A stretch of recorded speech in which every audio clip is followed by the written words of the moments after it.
Hello, my name is Bethany Smith. I'm 40 years old. Today is May 9th, 2008. We're in Sacramento, California, and I've had the pleasure of working with Richard in his journey of recovery. Hi, my name is Richard Mefferd. My age is 50. Today's date is May 9th, Sacramento, California. I'm here with a friend.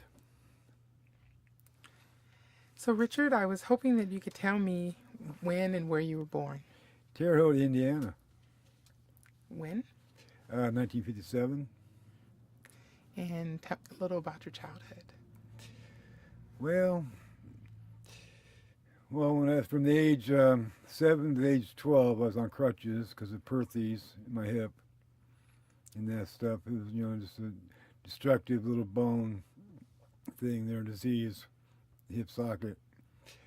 But then after that, I went to, I don't remember what year it was, but my mom took me to the orthopedic hospital there in LA, and they put me to boot cast, and ever since then I've been going crazy. What do you mean going crazy? I'm back walking again without those crutches. That's what I mean, basically. So, how did that affect your childhood, being on the crutches? Well, it has good points and bad points, actually.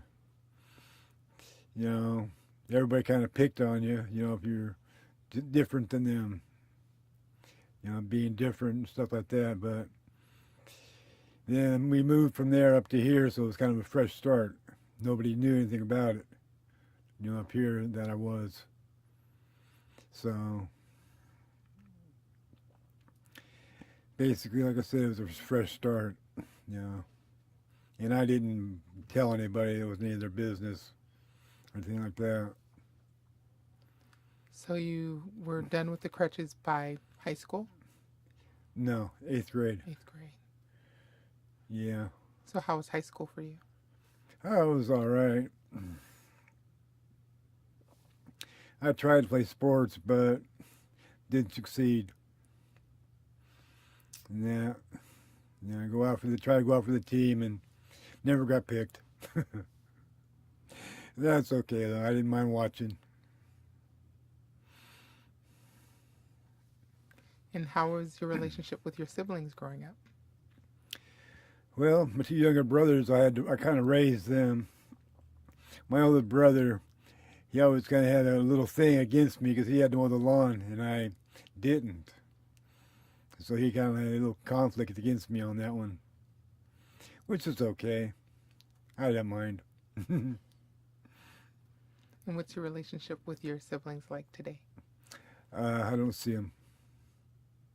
I have no contact or knowledge of where they're at or whatever.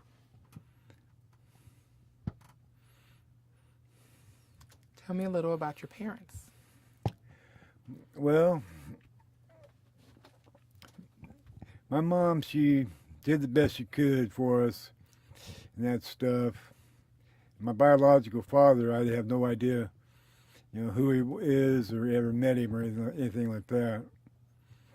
Then I had a stepdad. He did the best he could for us, and I gave him hell, actually, for doing what I was doing, basically, But he did the best he could with me, and he's a very good man, I wouldn't trade him for nobody, because he did, he didn't have to, but he did do the best he could with me,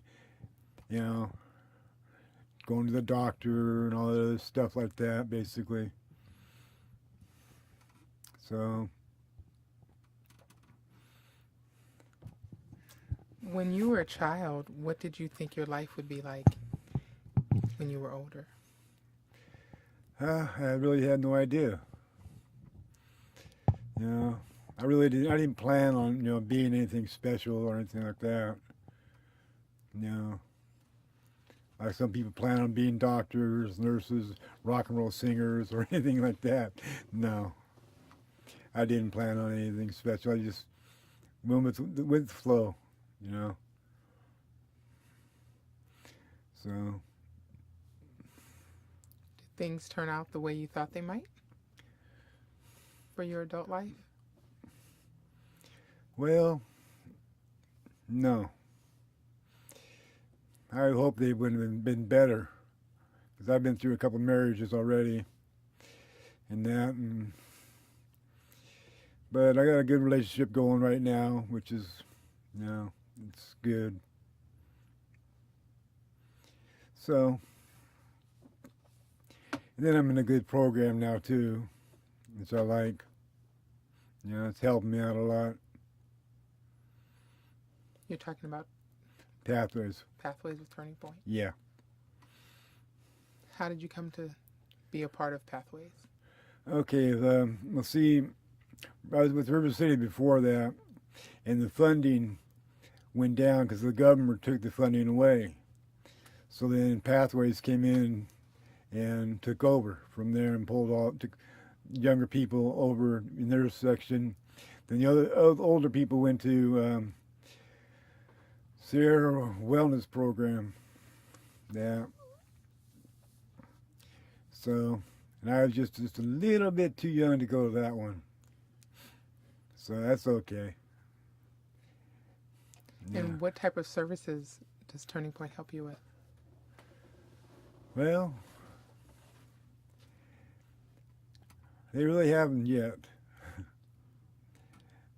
Just basically my coordinator takes me on Thursdays to the senior citizens thing where I go get food. I pay $20 a month, go get 2 boxes every week.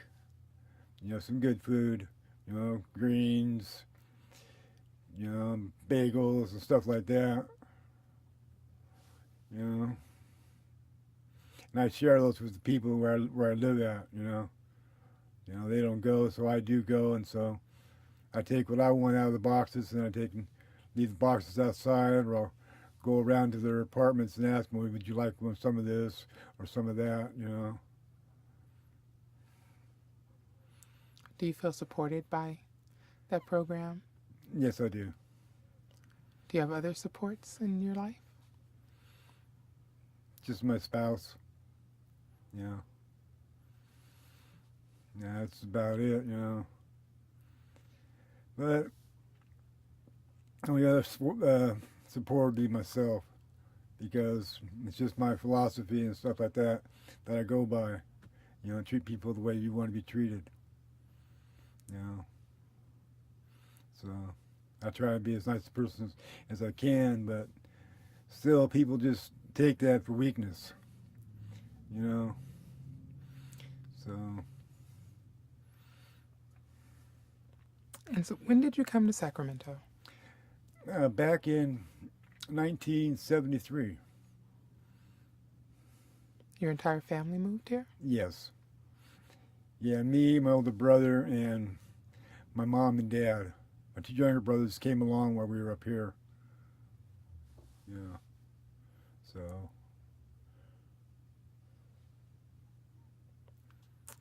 I'd like to ask you, what has been one of the happiest moments in your life? Well, I worked for the carnival before. I liked working out there. It was fun. We're working the booths, stuff like that. Calling on people in. Come on in, play the games. Win your wife or girlfriend a big prize and stuff like that. Or just going swimming or whatever. I just try to make the best of everything. Can you think of a sad moment in your life? Oh, when I was on crutches.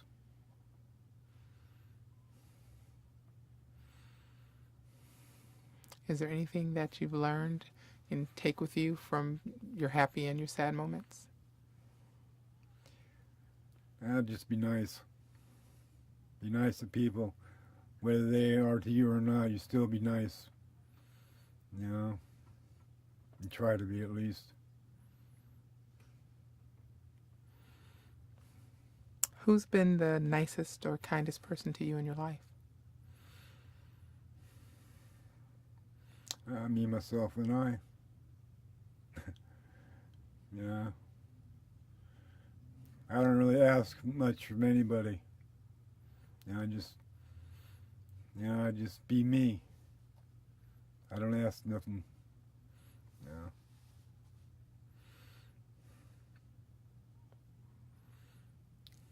I'd like to ask you about your experience being homeless Mm. and what that was like. Okay, it first started off that I was living along the railroad tracks. I had a little camp down there, and then right up, just about a block away was Labor Ready. I went over there every day to try to get a job and that stuff. And some days you get a job, some days you don't get a job and that stuff. So, and then, you get a job, you go get, you got money, you go do your wash and stuff like that. And get you a beer too, of course. But I wasn't no alcoholic or anything like that, but I just still did, I like to have a beer occasionally. Back then, be around, because everybody else is doing the same thing, so I want to feel like an outsider. They may have got drunk, but I just had my beer too. And then after 5 years of doing that, I heard about go to guest house and they can maybe help you out. When I talked to this one gentleman there, he told me, okay, in 2 weeks, come back and I'll have a bed for you. I said, okay, fine. I came back in 2 weeks, and this one other gentleman says, well, you got to come back. I said, no, sir. I got this card right here from this guy. He said, with this number on it saying, you got a bed for me. I kind of put my foot down there a little bit on him. So he took me out and had my bed and lived in this house with a bunch of other guys and that stuff. We did pretty good. And then after we moved from one house to another, this one house, one of my buddies, he kind of died in my arms.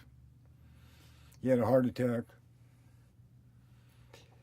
And then me and my girlfriend, she used to live next door to us in a duplex. I'd take her down the street, go shoot pool. And after a while there, this other guy I knew moved us from there to the apartments where I'm living at now and put us in there. And we've been there for, 7 years now. Yeah.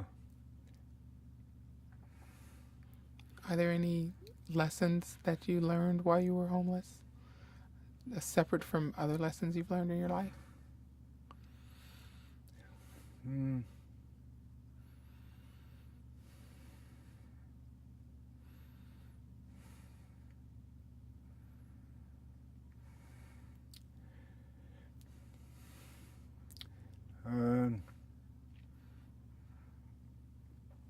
Can't really say I have. Just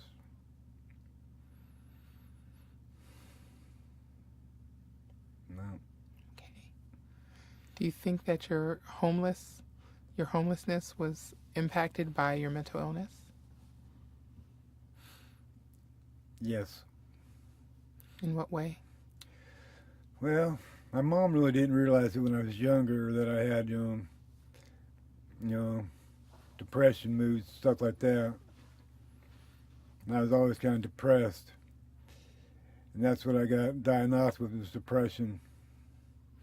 So they got me on medication, for depression and stuff like that right now. So,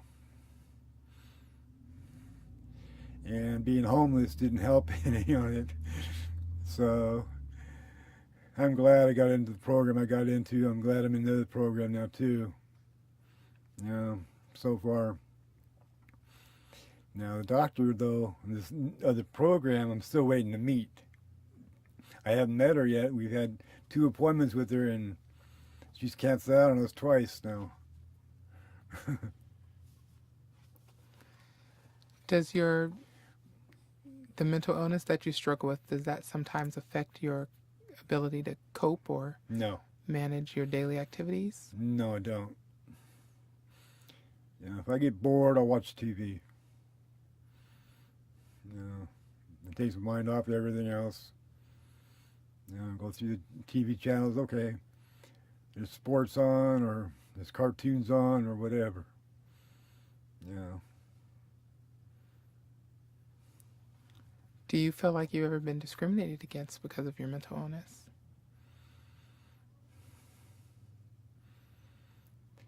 Well, no.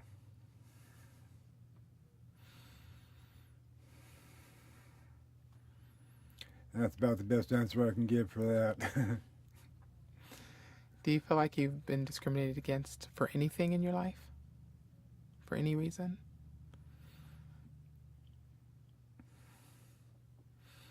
No.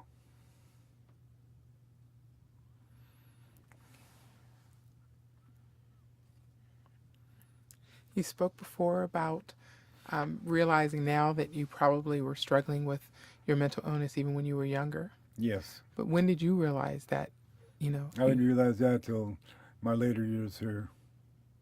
And how did that happen? After I got into the program, the doctor diagnosed me, and then I realized, well, yes, I do have a problem. We should have picked that up when I was younger. My mom should have, but she didn't.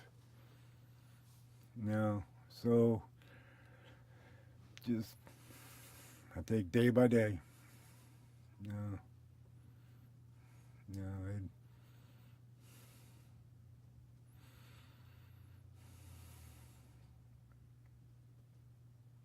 Have things changed for you since you've known? Has it been a good thing to know? Yes. Oh, yes, it has been. Now I understand better, things, why I'm so depressed all the time and stuff like that. So like I said, I go into my TV. Is there anything else that helps? Just a good friendship I have with my mate. She may yell and scream at me sometimes, but I say okay. And she has a little dog that I love to take outside and let it do its business and that stuff. Because right now she's having trouble walking. So I take the dog out, and she's a good little dog. She listens to me and stuff like that, even though I have to bribe her. Give her a little treat or something. Come on, let's go, sweetie. But there's the good parts of life. So. Have you found that it's been more easy or more challenging for you to get the help and services that you need for your mental illness? It was easy.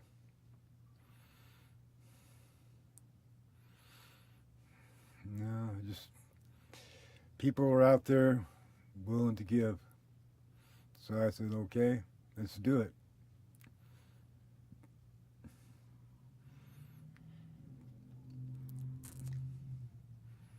I know I asked you earlier about some of the support that you have Mm-hmm. in the community, and you said that it was you yourself. Me, myself, and I. Is there anyone that helps you when you're in need? Emotionally? Well, me and my maid, we have a different, relationship there. She helps me sometimes, and I help her. I try and keep her cheery, and she tries to keep me cheery too. So we just keep each other happy as we can. How did you meet each other? From in the program, we met each other in that because she used to live next door to me. Her and 5 other girls, and then me and my friend Leo, every once a week or so we'd go out and order pizza, and we'd bribe them to come on over. And then she and another friend would come over, and she'd take an out pizza back to this other girl that was kind of scared to come over. And then after that, I kind of bribed her, let's go down and shoot some pool. And her and me, after a year of doing that, we kind of moved in together. And we've had a good relationship ever since then. 9 years now it has been. What did you learn from your past relationships that didn't work out that helped you with this successful relationship? Keep my hands to myself.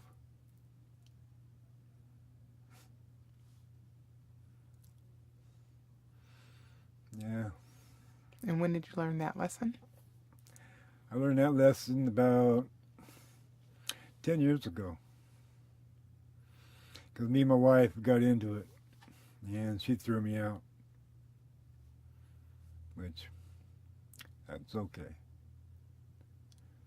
I wasn't really happy then either. And, I think back at it, I really wasn't happy. She had two lovely little children, and I loved them very much, but it has to go three ways, I loved the kids, they loved me, but she just, I don't know, say she probably just played me. You felt like she didn't really love you. Right.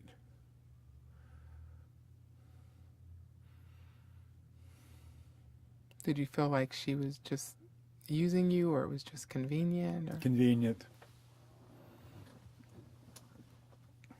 And how long were you married? About 9 years.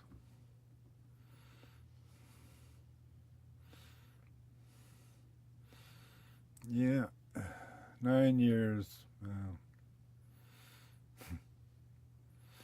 Because after she threw me out, it didn't seem like it took just a day or so before she got together with this other guy. And that really hurt. So that's why I figured she was just using me and just convenient.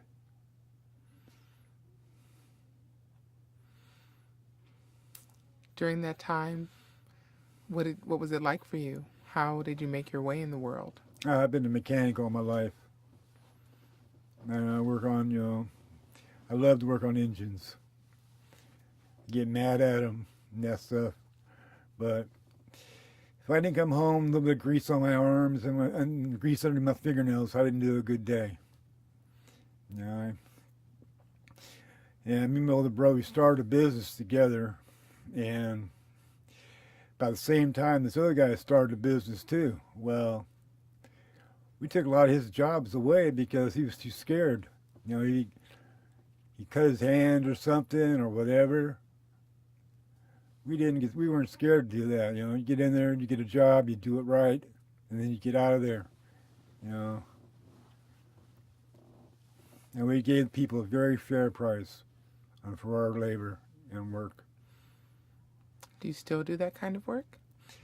No, I just have the knowledge now, and I just retain the knowledge to do it. If somebody asks me to help them out or something, I'll do the best I can. Do you miss that part of yourself? No. I'm retired.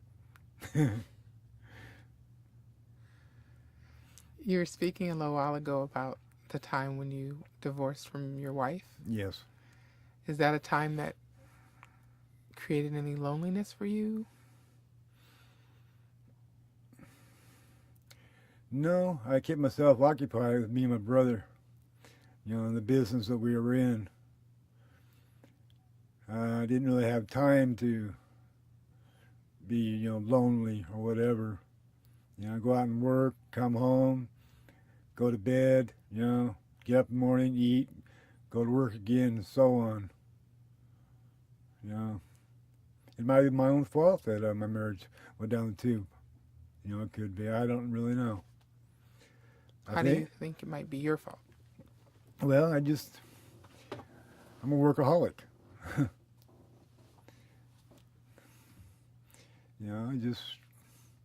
It could have been, maybe that's why she went another direction on me. Maybe I didn't pay enough attention to her.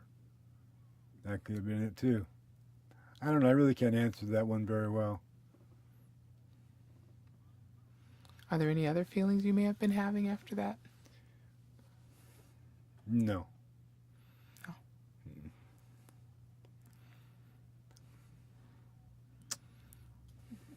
Was there anyone that you can think of that you might say has had the biggest influence in your life?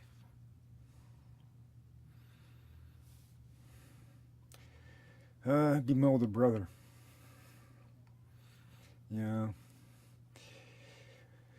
Because we were working together. There was things that I couldn't complete, and he'd come in and take over for me and do it, for me. And I respect him very much, and I always will. Even though I don't see him no more, I still always, have that feeling. And why don't you see your brother? Because he doesn't want to see me. You see, that back then, at the time when I was still homeless, I went out and I panhandled a little bit. And I brought in enough money to give me a motel room every night. And sometimes I was $10 shy. So he'd go down the street where he lived out and borrow $10 off him. Well, then see, his wife, she was very mean in the sense that she didn't like my brother having a relationship with me or my other two little brothers. She wanted him all to herself. So after a while, she just, I don't know, probably just told him to tell me to go on my way. So he did.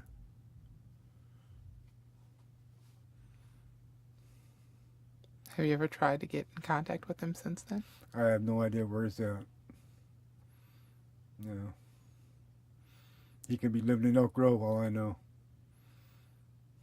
I don't know.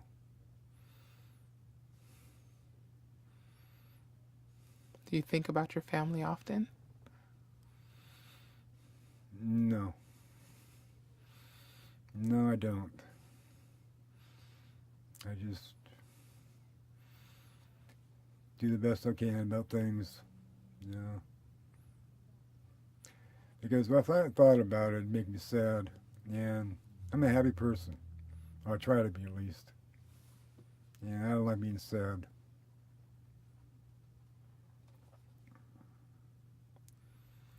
If you could say anything to your brother, just one last interaction, what would you say? Thank you.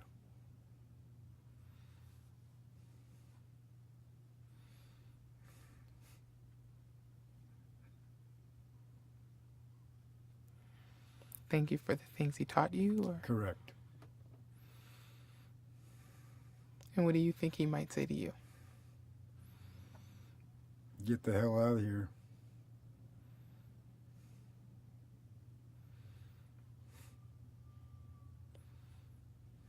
So that's why I don't even try to find him where he's at. Because he's probably living in Oak Grove, like I said. Now I have a younger brother that's about 44 now, and he works for Folsom PD. And I've always thought about maybe just giving a call up to the station there to, ask him, hey, give me a call. But I don't think I'd get through.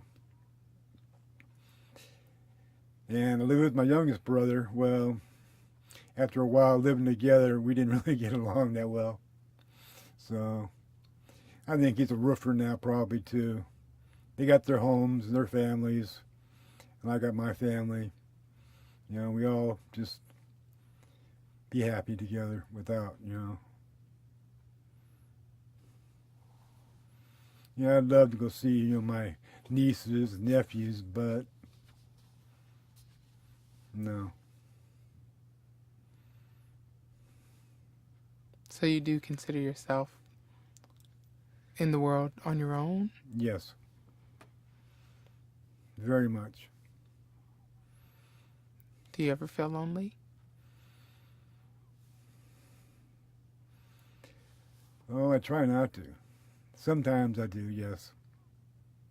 But I try not to. That's when I'll go into my TV and stuff like that, like I was saying, from depression. That's what my depression would be caused by.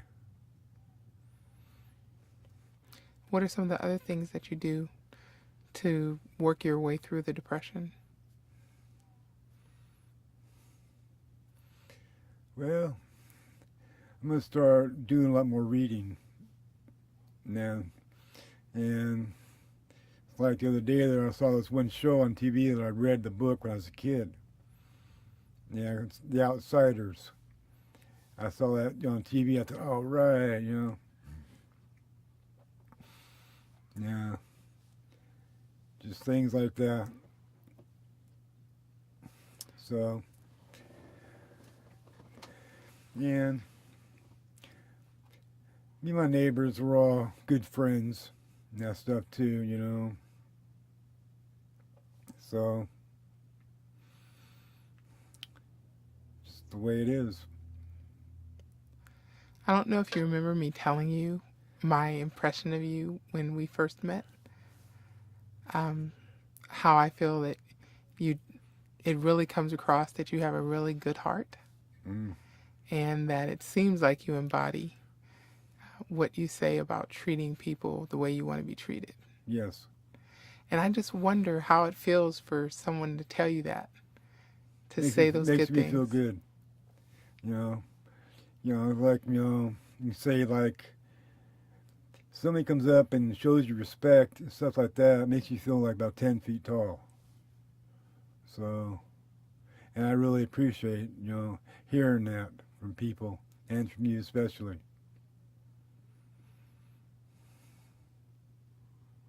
Do you feel like you have insights that you can offer to other people who are going through what you've experienced? Well, if they want to come listen to me, I'll give them a talking to. What might you say to someone to help them on their way? Well, you got to look at yourself for one and just see what kind of person you really are and try to be the best person that you can be. So if you can't look at yourself in the mirror, then just try to do it.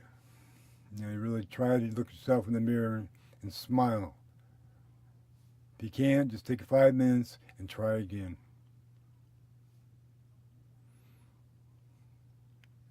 So you might tell them to stay positive?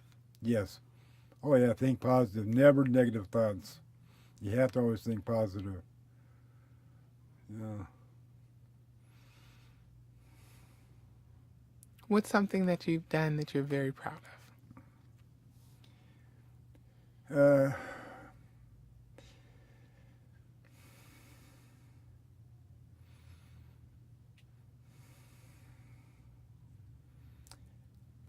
Just being a happy person, showing people that how to be happy, and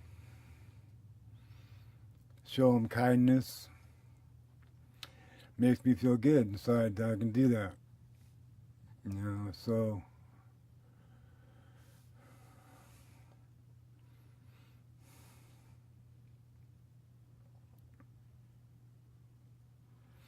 Do you have any personal mottos or philosophies that you live by?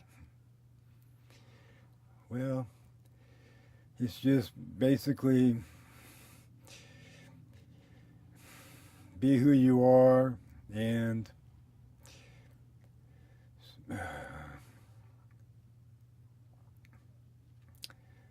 be kind to people and treat people the way you want to be treated. If you want people to treat you like shit, well,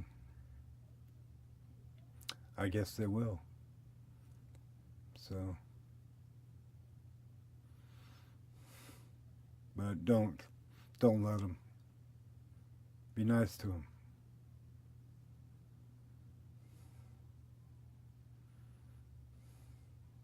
If you could, Richard, if you could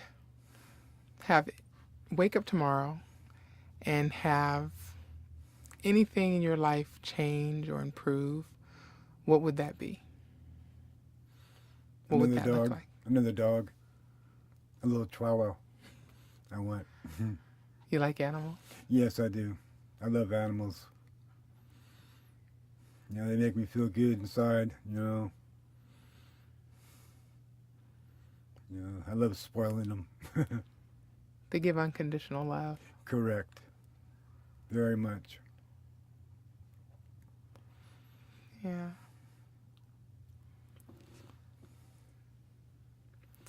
How would you like to be remembered?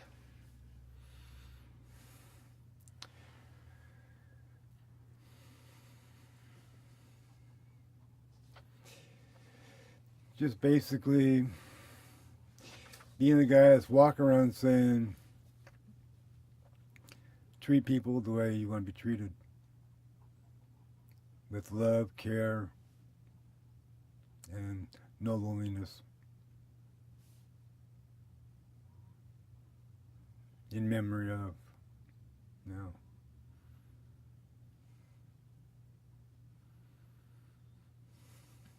Is there anything you'd like to say that I haven't asked?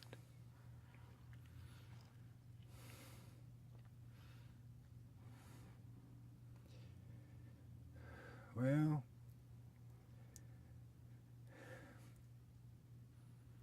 not that I can really think of offhand. Do you know any good jokes? No, I don't. No, I sure don't. I can't even think of a joke right now. Not at all.